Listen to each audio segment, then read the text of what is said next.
대한민국의 정체성과 자긍심을 드러내고 우리 민족을 하나로 뭉치게 하는 태극기, 우리의 자랑스러운 국가 상징입니다.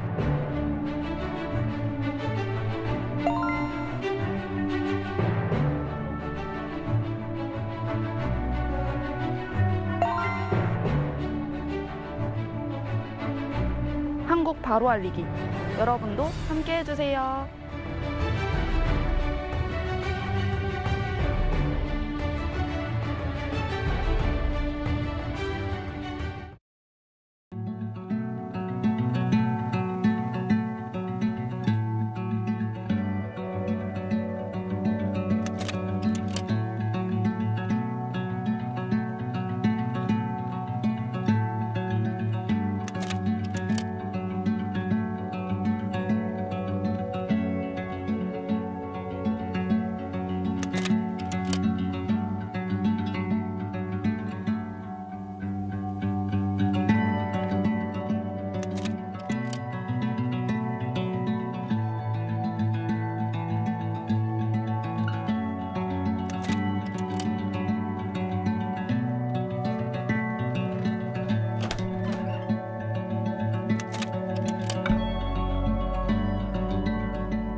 자, 오세요. 자, 젓갈이요, 젓갈 사요. 네, 맛보세요. 자, 오징어, 낙지, 참란 다 맛있어요. 자, 드셔보세요. 10시까지 가요. 네, 어서오세요. 반찬 사러 오세요. 반찬 맛있어요. 언니, 이걸로 하나 드릴까요? 이걸로? 다 맛있어요. 네, 13,000원.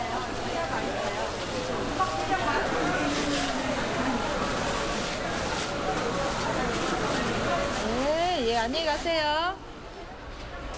예, 어서오세요. 자, 반찬 사세요, 반찬. 자, 저녁에 밑반찬으로 드세요. 반찬이 맛있어요. 예, 안녕히 가세요. 예.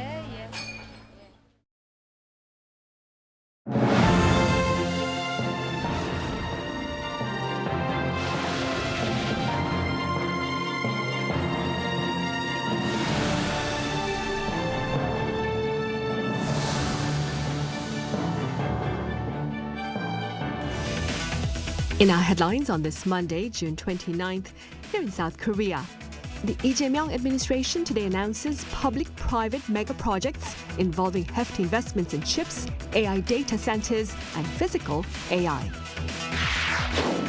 Meanwhile, in Venezuela, officials see the critical 72-hour rescue window closing as the twin tremors that struck the capital area kills almost 1,500 people as of late Sunday.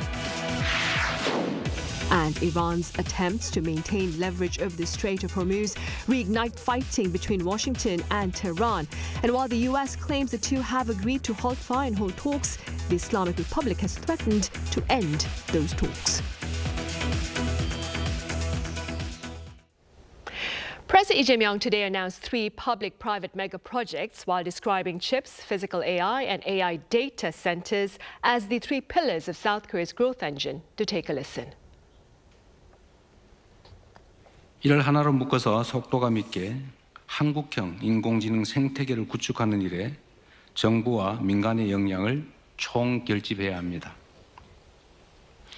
폭발적으로 늘어나는 반도체 수요에 맞춰서 현재 진행 중인 생산 거점들을 빠르게 완성해야 합니다. 그리고 서남권 등의 대규모 신규 투자를 통해서 압도적인 공급 역량을 미리 확보해 나가야 합니다. The announcement was followed by pledges of investments by Samsung Electronics and SK hynix.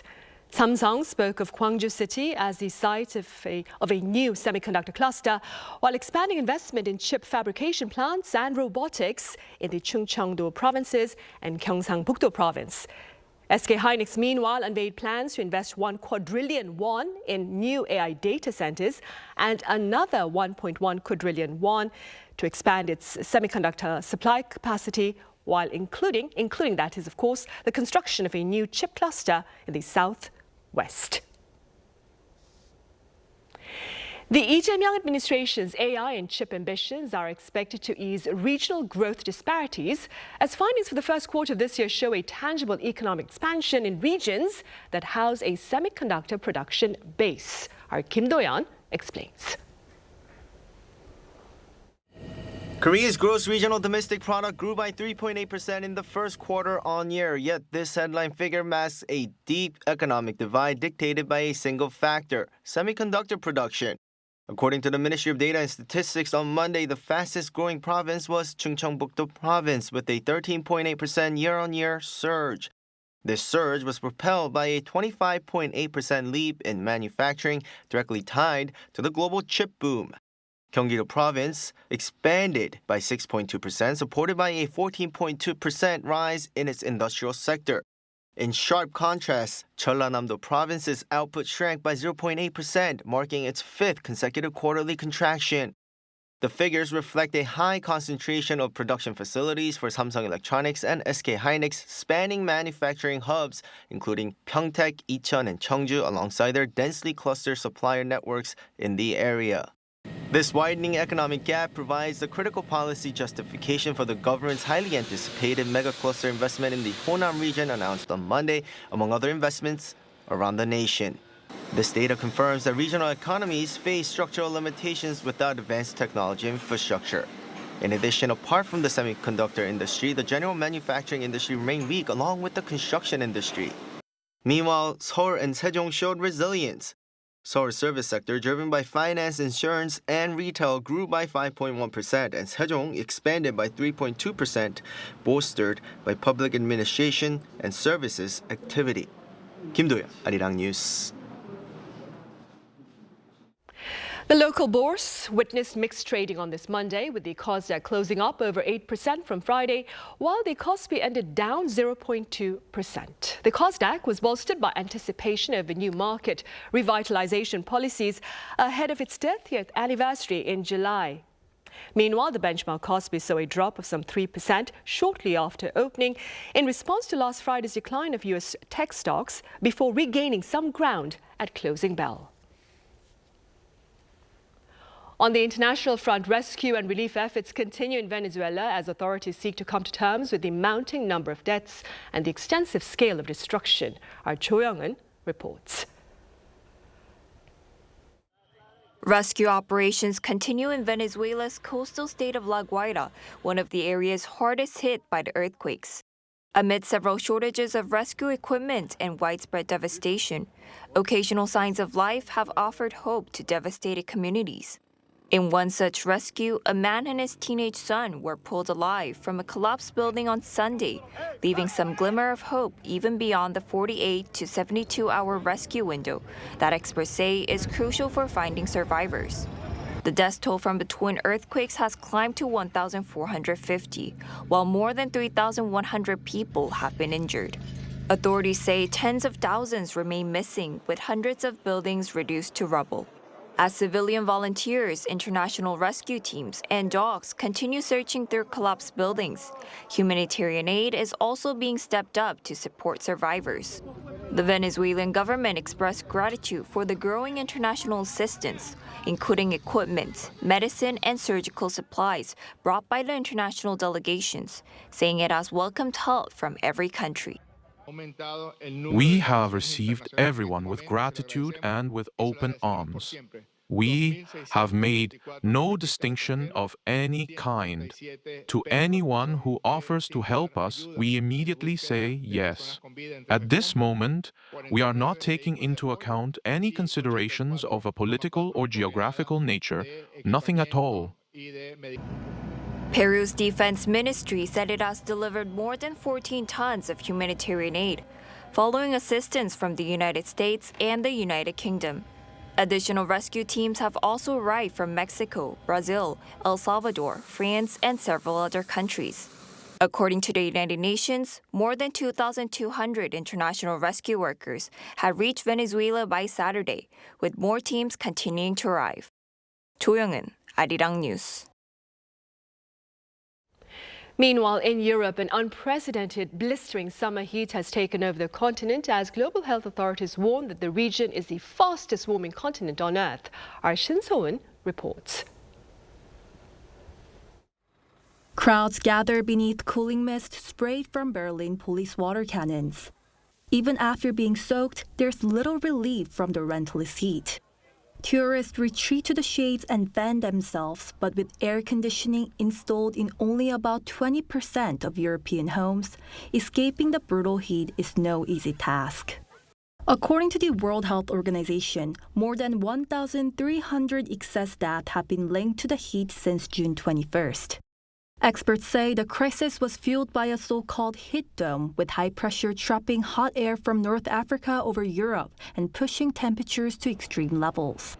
As of Sunday, Germany recorded an all-time high of 41.7 degrees Celsius, while Poland and Czech Republic also shattered national temperature records, with temperatures exceeding 40 degrees.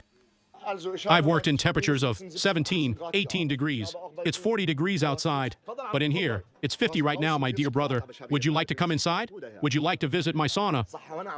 Describing heat stress as a silent killer, the WHO chief warns that Europe's homes, schools, and workplaces were never built to cope with prolonged extreme temperatures.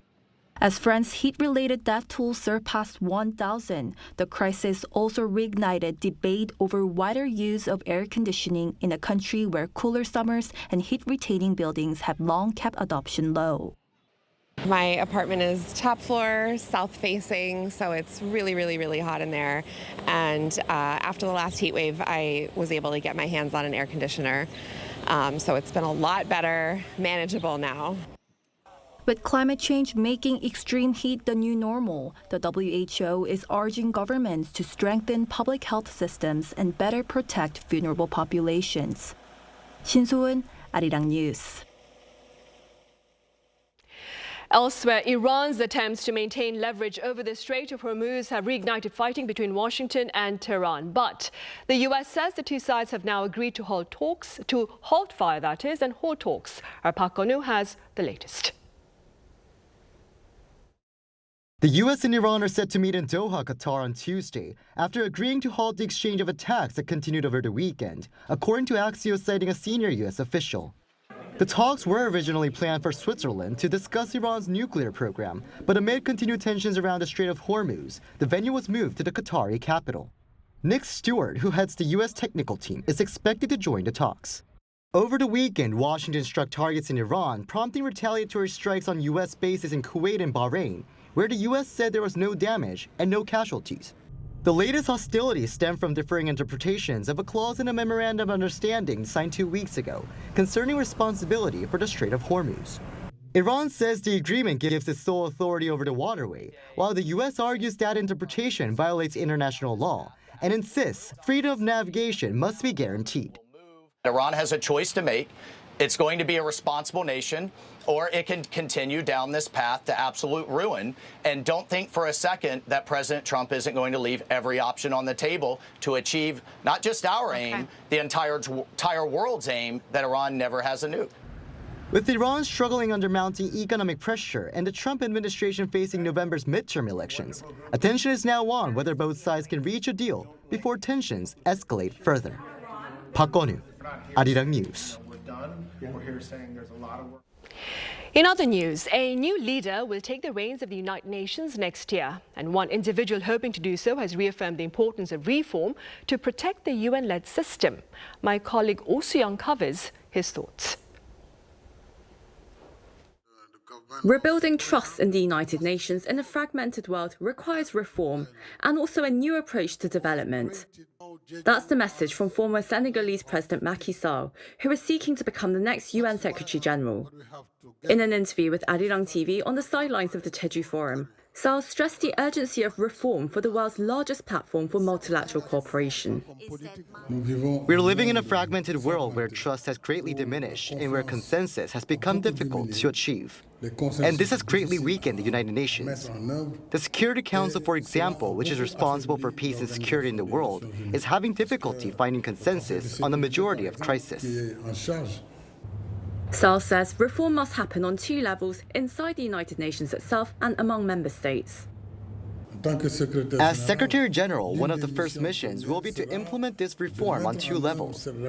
First, at the level of the Secretariat and of the United Nations itself. How can we optimize its functioning? How can we also rationalize its resources and its missions?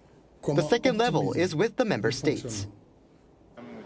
On development, Sall says official development assistance has reached its limit. Africa's population now stands at 1.5 billion and is expected to reach 2.5 billion by 2050. The challenges this creates for development, access to drinking water, access to electricity, financing for development, employment for young people and their education, must be placed at the center of global concerns. He says the UN should bring together governments, international lenders and the private sector to create jobs and reduce migration pressures. Sall says Korea offers a concrete example of what development can achieve. Korea showed that underdevelopment is not inevitable. It went from receiving aid to becoming a donor country, a member of the OECD and the G20. The Korean example can inspire the world, particularly African countries. As president of Senegal, I worked extensively with Korea on economic cooperation, in the maritime sector, in the military and security fields, in agriculture, rice production, and in healthcare. The next UN Secretary General is expected to take office in January 2027 and faces the challenge of restoring confidence in multilateral cooperation at a time of deepening mistrust and global divisions. 오수영, Arirang News, Jeju.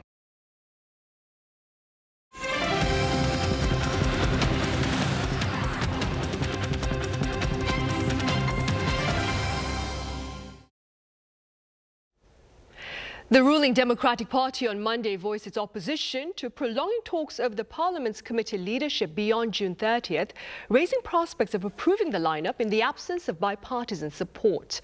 Accordingly, the main opposition People Power Party has accused the DP of seeking to monopolize key committee posts, including the influential Legislation and Judiciary Committee.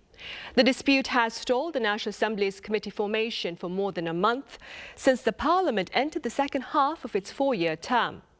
If the two sides fail to reach a compromise, the DP is expected to push the appointments through at a plenary session on Tuesday.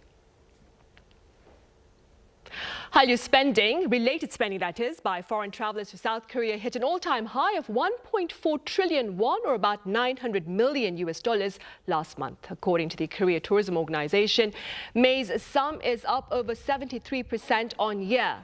The findings suggest South Korea continued to attract Hallyu tourists even after BTS wrapped up its Gwanghamun comeback concert in March.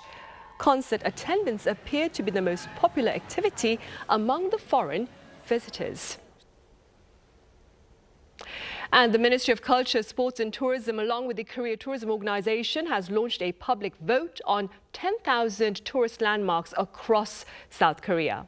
Dubbed the 100 by 100 project, the public can vote on 100 travel themes, each featuring 100 designated spots. The categories span 8 areas, including culinary experiences, nature, culture and arts, as well as architecture. The ministry says the initiative aims to boost regional tourism and serve as a useful guide for international visitors exploring hidden gems beyond the Seoul metropolitan area. Voting runs until July 10th on the official Visit Korea website. A recent musical performance here sought to share the sounds created when artificial intelligence partners with Korea's traditional tunes. Our Hong Seo-jung was there. A gentle female voice fills the theater, offering comfort to those worn down by the demands of everyday life.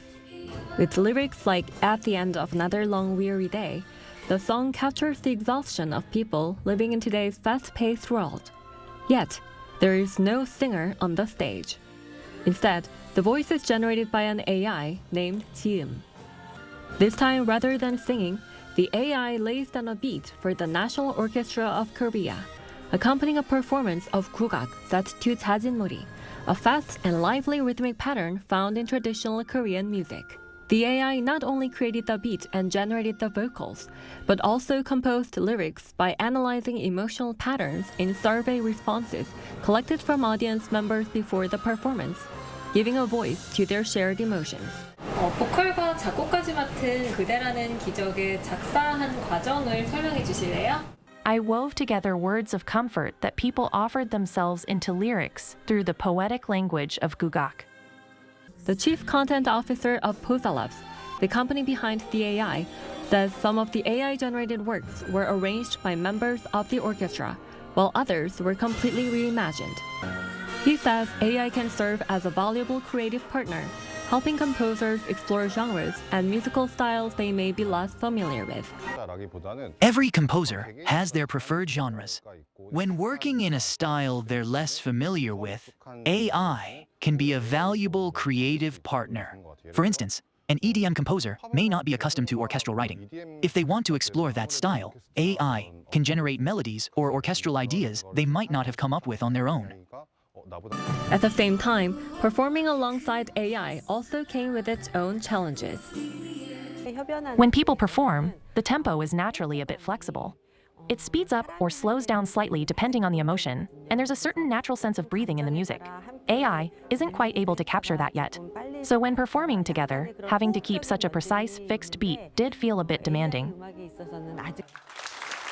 The concert concluded with enthusiastic applause and a standing ovation from the audience. Like this performance that brings together tradition and innovation, the future of music may be shaped not by humans and AIs working alone or in competition, but by the harmony they create through coexistence. 홍서정, Arirang News. Also, this past weekend, South Korea celebrated its annual Railway Day. And in light of this occasion, our Park Chae-ryung was out to bring us this coverage about old train stations that have retired from their railroad jobs to take on new careers. To take a listen. Ningnae Station in Namyangju, Gyeonggi-do Province sits quietly against the backdrop of gentle mountains. Surrounded by peaceful nature, the former station is no longer just a forgotten stop. Today, it serves as a resting place for cyclists and a photo spot for visitors.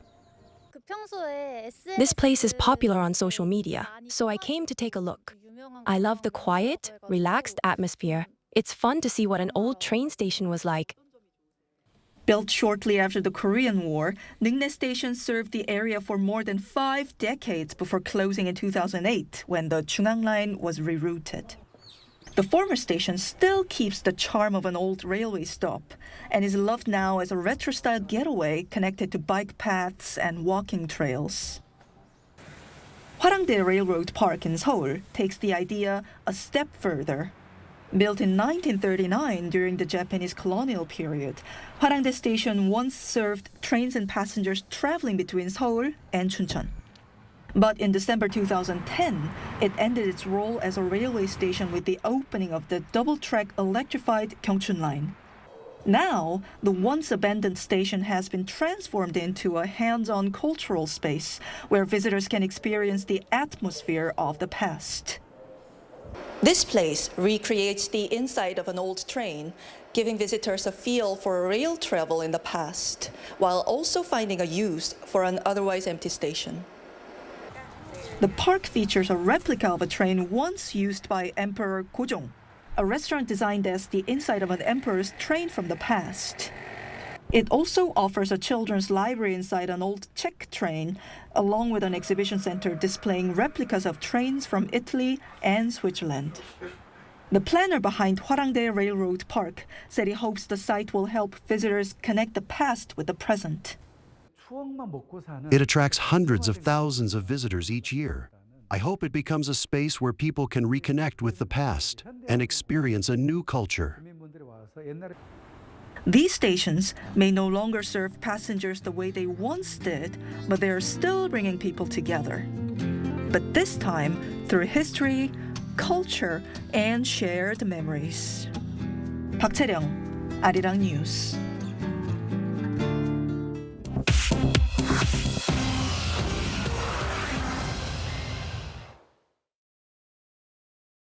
This is The World Now, bringing you everything you need to know from around the globe. A helicopter belonging to Saudi oil giant Aramco has crashed on the country's east coast, killing all 14 on board. The Saudi state news agency reported the crash happened at 6 in the morning on Sunday in Ras Tanura, west of the Strait of Hormuz, though authorities said the cause remains unknown. Aramco had just resumed crude oil loadings at its Ras Tanura terminal on Friday after a halt of nearly 4 months. Saudi Arabia, the world's biggest oil exporter, has ramped up output ahead of the interim deal to end the war between the United States and Iran. In France, a small plane carrying a pilot and 10 parachutists crashed on Sunday, killing all on board. The aircraft went down about 300 meters from the runway at Nancy-Essay Airport in northeast France, narrowly missing nearby homes in the town of Tomblain. A witness said that the engine fell silent as the plane was climbing with no fire or explosion before it dropped vertically to the ground. The wreckage landed on a bike path near a shopping center. In Australia, the maximum penalty for social media platforms that breach its under-16 ban has been doubled to $99 million. The government, following updated legislation on Saturday, will also be able to make companies show evidence of compliance amid struggles to enforce the law. Children under 16 have been barred from 10 major platforms since December, but a regulator found 7 in 10 children under 16 who had accounts before the ban retained some access. Investigations have opened into Facebook, Instagram, Snapchat, TikTok, and YouTube. The UK, Indonesia, the UAE, and New Zealand are among the countries planning similar restrictions. Chu Ji-han, Arirang News.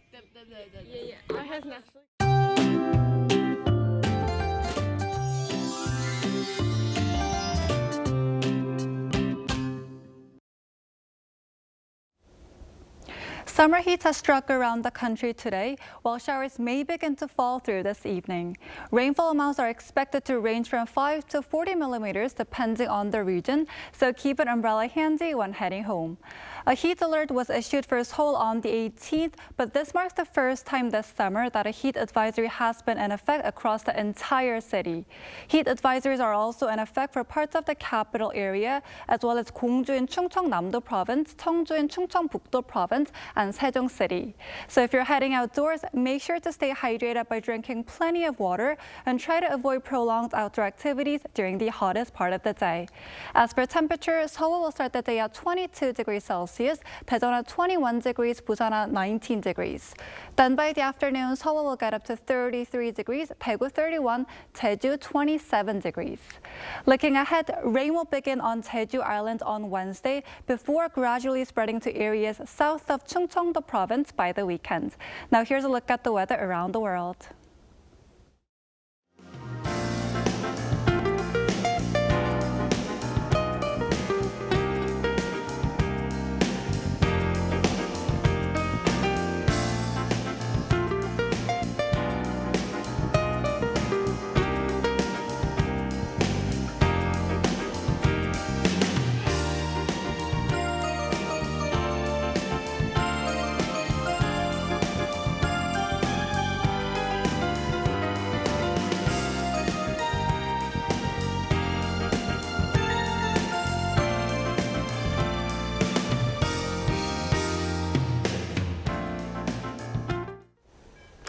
Right, those are the headlines at this hour here in South Korea. As always, thank you for watching.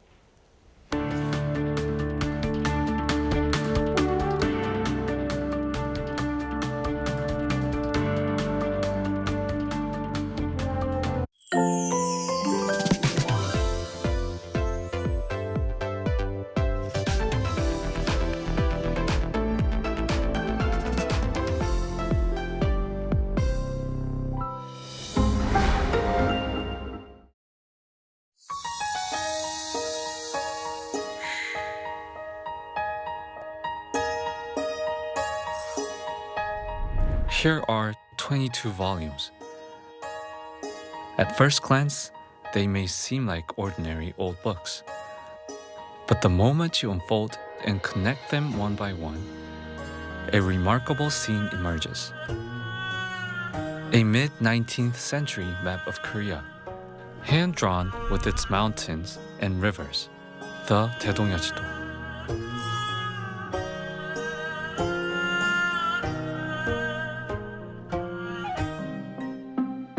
Fully unfolded, it becomes a massive map about 6.7 meters in height.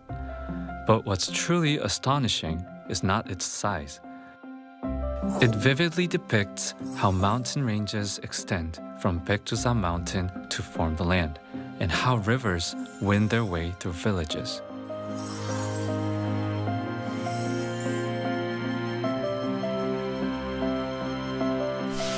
Like modern maps, it uses symbols clearly, with 10 re-intervals to guide travelers. A truly groundbreaking idea for its time. Another reason this map is remarkable, a woodblock print. Made practical for all classes, 양반, elite, and commoners alike to use. Comparable even to modern surveying techniques, this map was not created by the genius of Kim Jong-ho alone. Beginning with the early Joseon world map, 혼일강리 역대국도 지도. It builds upon the tradition of earlier scholars, such as 정상기 and 신경준, culminating in this monumental masterpiece.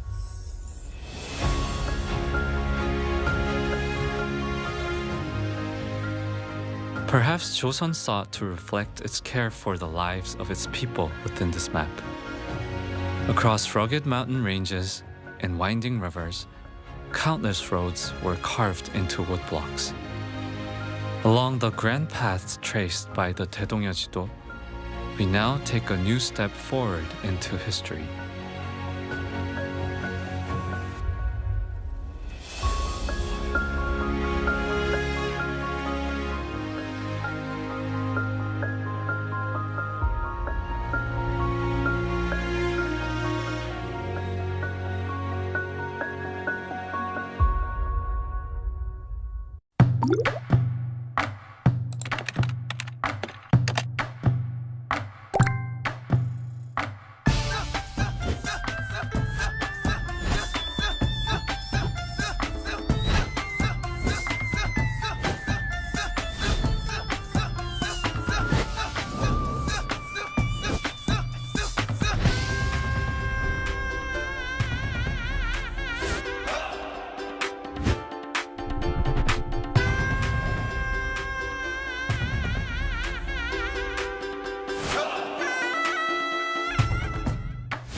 Hope your work week is off to a good start. It's Monday, June 29th here in Seoul. I'm Min San-hee.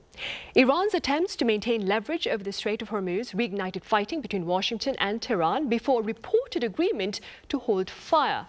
For more on this, I have freelance journalist from the UK, Rafael Rashid, here in the studio. Rafael, welcome back. It's great to be back. I also have Professor Pan Gil-chu at the Korea National Diplomatic Academy live on the line. Professor Pan, it's a pleasure as always. Hello, good to be with you. Rafael, let's begin here in the studio. Let's touch upon the latest events, perhaps in chronological order, with the resumption of fire between the US and Iran, following, I believe, an assault on a cargo vessel that was reportedly traveling on a UN-approved lane within the Strait of Hormuz. Yeah, that's correct. I mean, the situation in the Strait of Hormuz, I think, has deteriorated sharply over the past few days and is now testing the MOU that was signed less than 2 weeks ago. And now this MOU is really being tested to its limits. To recap briefly, the US and Iran signed what was called the Islamabad Memorandum of Understanding on June 17th, establishing a 60-day ceasefire and agreeing to reopen the Strait of Hormuz. That framework itself called for the immediate halt to hostilities, the reopening of the strait, and a period of negotiations on Iran's nuclear program. But what followed was anything but stable, I think. On Thursday, Iran attacked a Singapore-flagged cargo vessel that was transiting through the strait on a route that was promoted by the International Maritime Organization. So I don't think many people were expecting that. Trump called it a foolish violation of the ceasefire, and the US military struck back, targeting Iranian surveillance, infrastructure, communication systems, air defense sites, drone storage facilities and whatnot. Of course, then in response to that, Iran then retaliated against US sites in the Gulf region. I think Iran fired several ballistic missiles and drones at some air bases in Kuwait and also attacked in Bahrain. Iran's foreign minister said on Sunday that any attempts to bypass these routes agreed with Iran in the Strait of Hormuz would increase tensions and urged all parties to adhere to the MOU. So, of course, there's so much tit for tat going on right now. And as we all know, every escalation since this MOU has been signed sends fresh tremors around the world through energy markets and whatnot, and of course affects every country, including in South Korea. Right, and speaking about South Korea, Professor Pan, the country moved promptly to ensure the safety of its vessels stranded in the Strait of Hormuz in the early days of the MOU. How do you evaluate the efforts by the Lee Jae-myung administration? Well, the Lee administration has made multi-layered efforts to encourage the Strait of Hormuz to reopen and help the transit of Korean vessels bilaterally as well as multilaterally. In terms of a bilateral effort, first of all, South Korea discussed this issue with its ally, the United States, because this matters not only for reopening the Strait of Hormuz, but also for making the ROK-US alliance cohesive. In this regard, South Korea continues to talk to the United States regarding its contribution to the Strait of Hormuz. Second, South Korea holds bilateral talks with Iran as part of an effort to protect South Korean crews and ships that were stuck there. In particular, regarding a vessel called Namu, which was attacked in the Strait of Hormuz by an Iranian missile, South Korea strongly condemned Iran regardless of whether Iran was intended or not. In addition to these types of bilateral efforts, South Korea has engaged in a variety of platforms aimed at reopening the Strait of Hormuz. South Korea's will to engage in these platforms matters because it is equipped with assets to be mobilized for reopening the Strait of Hormuz in case missions are required in a real sense.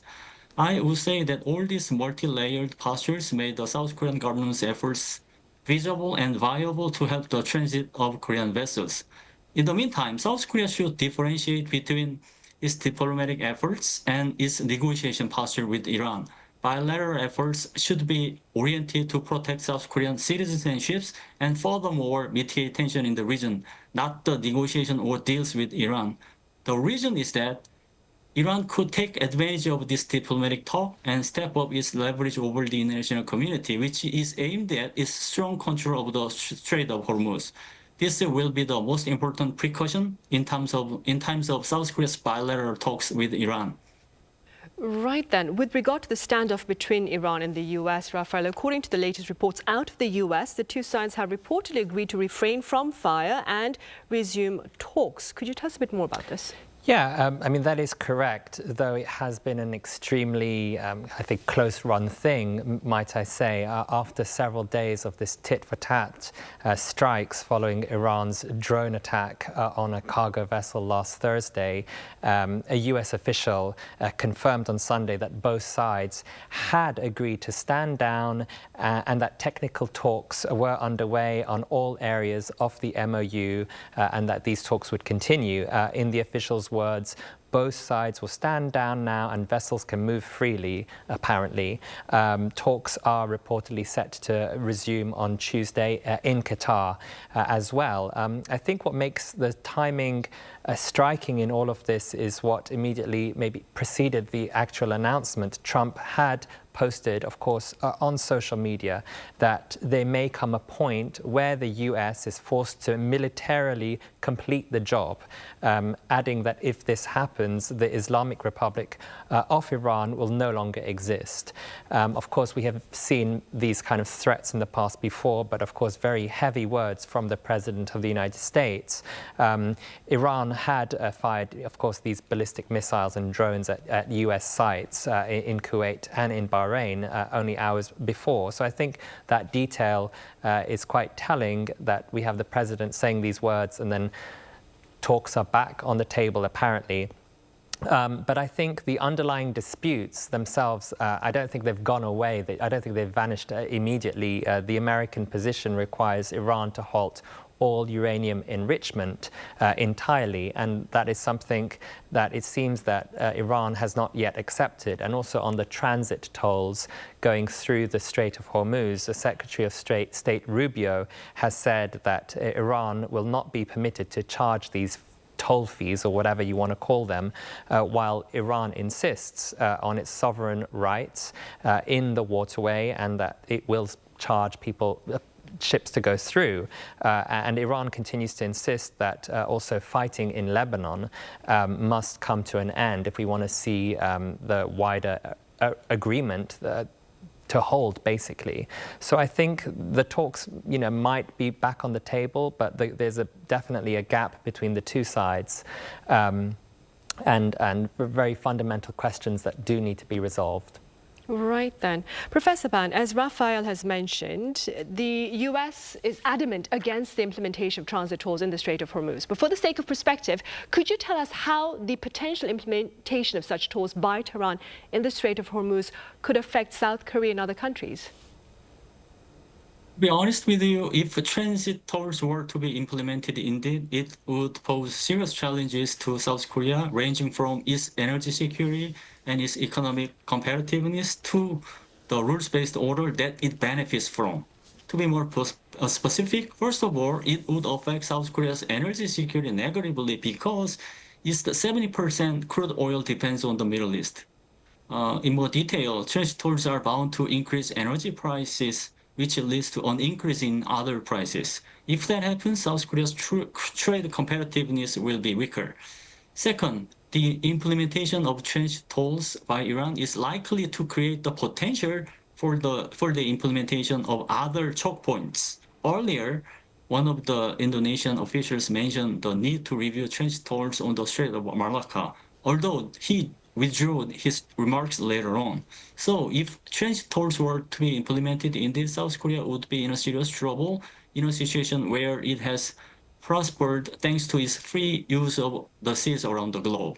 Third, the unhindered implementation of transit tolls by Iran poses the serious challenge to rules-based maritime order, which South Korea has depended on in the post-war war era. If the international community allows Iran to implement transit tolls, the mechanism of closed seas, not open seas, will be at the forefront. Similarly, power politics will be implemented on the seas around the world. Likewise, seas would serve as a front line for our military confrontation rather than public goods for all humans. What happens is that Iran sticks to its control of the Strait of Hormuz regardless of the implementation of transit tolls. No transit tolls do not mean that the Strait of Hormuz has now become an international strait. Iran intends to control the Strait of Hormuz without the implementation of transit tolls for 60 days and then implement transit tolls after 60 days for more intensified control. So the international community should try harder to prevent the worst case scenario from happening regarding Iran's intentions on the Strait of Hormuz separately from the 60 days of negotiation between the United States and Iran. In the meantime, South Korea play an enhanced role in the international community's efforts to develop countermeasures. Right, indeed. Freedom of navigation has been a concern raised by quite a number of pundits here and, of course, in the US as well. Raphael, let's move away from the security issue in the Middle East, the security here in South Korea. The military here recently took into custody a North Korean soldier who crossed the border last week. Could you tell us a bit more about this? Yes, and might I start actually, that direct crossings across the demilitarized zone are among the rarest events on the Korean Peninsula. So I think this incident actually attracted quite a lot of immediate attention. South Korea's Joint Chiefs of Staff confirmed on Wednesday morning that a North Korean soldier had been secured on the Central Front the previous night, on Tuesday night, and relevant authorities are investigating the circumstances. Yonhap News in South Korea has reported that the soldier has expressed a desire to defect. The crossing is believed to be the first by a North Korean soldier since October 2025 last year, and comes despite years of intensified border security measures ordered by North Korean leader Kim Jong-un. The regime has added a lot of barbed wire across the demilitarized zone, landmines, surveillance systems along the border, and troops have reportedly been instructed to shoot anyone who dares to cross. So these defections across the border are incredibly rare, and I think this is the fourth border crossing that has occurred by North Koreans since Lee Jae-myung has become president, took office last year. And the October case involved a North Korean staff sergeant who walked southward along a pass on the east coast. And then the two cases before that, I think it was in July last year, involved civilians. Of course, when we look at the broader context of all of this, North Korean defectors are not coming in large numbers. Since records began, there have been approximately 34,000 North Koreans who have defected south since the records began in 1998. And among those, around 900 military personnel. But nowadays, it's fewer and fewer, but the vast majority of defectors actually come via a third country, usually China or maybe even Thailand. So these direct DMZ crossings are extraordinarily rare, precisely because of how fortified the border is. Meanwhile, I guess the JCS, has not given out any further details about the soldier's identity or rank or any kind of location, and the investigation is ongoing. Right, details have yet to be disclosed. And I wonder, Professor Ban, how do defections to South Korea by North Koreans look to affect potential cross-border peace talks? Well, your question has something to do with how to address a dilemma that South Korea faces, and in particular, how to prioritize the human rights of North Korea and promote an Korean peace dialogue simultaneously. This dilemma is on the rise in a situation where the South Korean government attempts to mitigate tension on the Korean Peninsula, and to that end, it has laid out key principles and policies such as peaceful coexistence and the END initiative, exchange and normalization and denuclearization initiative. Meanwhile, North Korean defectors are treated as betrayers from the standpoint of the Kim regime. So the South Korean government's lawful and human rights-based measures to help North Korean defectors make Pyongyang more estranged from Seoul and more hostile toward it. Despite this possible friction, the ROK government is supposed to help North Korean defectors settle down in South Korea from the standpoint of both the constitution and human rights. With this in mind, how to address this dilemma needs to be seriously taken into consideration. The key direction is to differentiate between diplomacy and human rights, and differentiate between inter-Korean dialogue and South Korea's lawful measures to preserve the constitution. To that end, South Korea needs to step up cooperation with the international community and like-minded countries so that its policy on North Korea will be supported fully across the globe. The international community's support of South Korea policy on North Korea would help Pyongyang acknowledge this differentiation between diplomacy and human rights. What matters most is that South Korean government should not downplay the issue of North Korean defectors in an attempt to ease tension on the Korean peninsula. In a nutshell, South Korea should maintain a coherent policy on human rights. This position matters as well for expanding the diplomatic horizon in a situation where it has laid out the global responsible power diplomacy. In this regard, the issue of North Korean defectors is not simply an inter-Korean issue, but the issue of universal values around the globe. Right, of course. And as South Korea seeks some form of engagement with North Korea, the media there, the regime's media says Kim Jong-un has called for a deadly, I'm quoting, a deadly and destructive military posture. Could you walk us through this latest bellicose rhetoric and your takeaways? Yeah, North Korean state media reported that Kim Jong-un personally observed major weapons tests on Thursday and called the military's deadly and destructive offensive posture to be bolstered. According to KCNA, the state media, Kim said that North Korea's self-defense policy includes an objective to strengthen that posture, to make no enemy dare to combat or confront, adding that making enemies feel a constant uneasiness and fear is an important aspect of war deterrence. And the special mission warheads tested were being described as being aimed at inflicting fatal damage on major targets, including airfields, ports and power facilities. This, of course, comes alongside two other significant developments that we saw last week. North Korea had commissioned the Chaehyun, a 5,000-ton destroyer, touting it as a symbol of the country's growing naval and nuclear capabilities. So I think we're seeing Kim Jong-un taking a lot more of an increasingly hardline posture towards South Korea, even designating the country as a principal enemy. Right. Professor Pan, is North Korea's saber-rattling an attempt to secure some form of leverage ahead of potential talks? I mean, how do you interpret the regime's hostile stance? Honestly, Pyongyang is not interested in inter-Korean engagement at all. To top it up, the Kim regime is not even interested in these potential talks at all.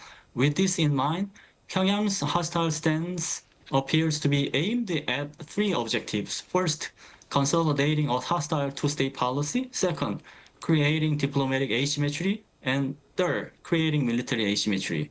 To start with, North Korea has been stepping up a hostile two-state policy to make it fielded on the front lines. North Korea's fortifications around the MDL military demarcation line are one of the examples. Moreover, under the hostile two-state policy, North Korea includes an option to occupy South Korea in times of political and military opportunity. In this sense, North Korea's hostile policy is not simply rhetoric, but substantial regarding its military plan. Second, Pyongyang is eager to create diplomatic asymmetry through its hostile stance. Interestingly enough, North Korea does not exclude its potential bilateral talks with the United States, even in a situation where North Korea cuts off all engagement with South Korea. This posture is intended for Seoul to be sidelined through the show of its enhanced diplomacy. While taking advantage of its nuclear armament, North Korea wants the United States to treat itself as an equal partner. This mechanism is expected to lead to diplomatic asymmetry between South Korea and North Korea. Likewise, Pyongyang implemented a hyper strategy which I designed, where it behaves like a quasi-great power in the world in specific areas, including diplomacy. Third, Kim's regime hostile stance is intended to create military asymmetry between South Korea and North Korea. Although South Korea is ranked as the fifth military power in the world, its status becomes neutralized when North Korea's nuclear arms are taken into consideration. In fact, North Korea is well aware of this asymmetry. So Pyongyang has developed its own way of the CNI concept that nuclear weapons and conventional weapons are integrated. One of the key assets for North Korea tailored CNI is a newly initiated fighting ship building plan, including new frigates and cruisers. With Pyongyang's intentions in mind, Seoul should be more careful to grapple with North Korea's hostile gestures in order to prevent Pyongyang from miscalculating situations. To that end, first, reciprocity matters to offset North Korea's miscalculations. Unilateral good gestures without reciprocity encourage North Korea to define South Korea as a weak and cowardly enemy. Second, deterrence as well as diplomacy should be enhanced. And to that end, the Korea-tailored three-axis system and the combined defense should continue to evolve. Right, and that was the solemn assessment of North Korea's hostile stance towards South Korea by Professor Pan Gil-chu at the Korean National Diplomatic Academy. Professor, thank you so much for your insights today. Thanks for having me. Raphael here in the studio, thank you very much for your time and your thoughts. Thank you very much.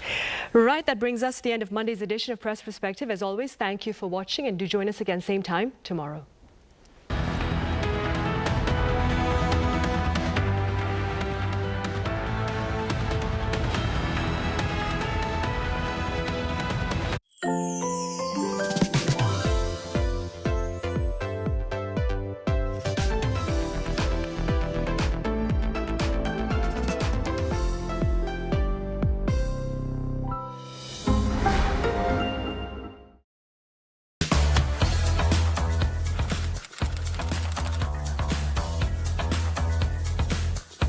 Time to set the facts straight. Get Korea right. K-culture is sweeping the globe. K-pop, K-drama, K-movie, K-food, and even K-beauty. Korean cultural content is gaining more and more fans worldwide. It's indeed the golden age of K-culture. But with this growing interest comes an increase in misinformation about Korea. There's so much inaccurate information out there. Even AI can sometimes get it wrong. So, we must set things straight and correct all the misinformation. So here's the plan. The Voluntary Agency Network of Korea, VANK, and Arirang TV present the Get Korea Right project. Our goal is to provide accurate information on important keywords that come to mind when we think of Korea. Blatant error.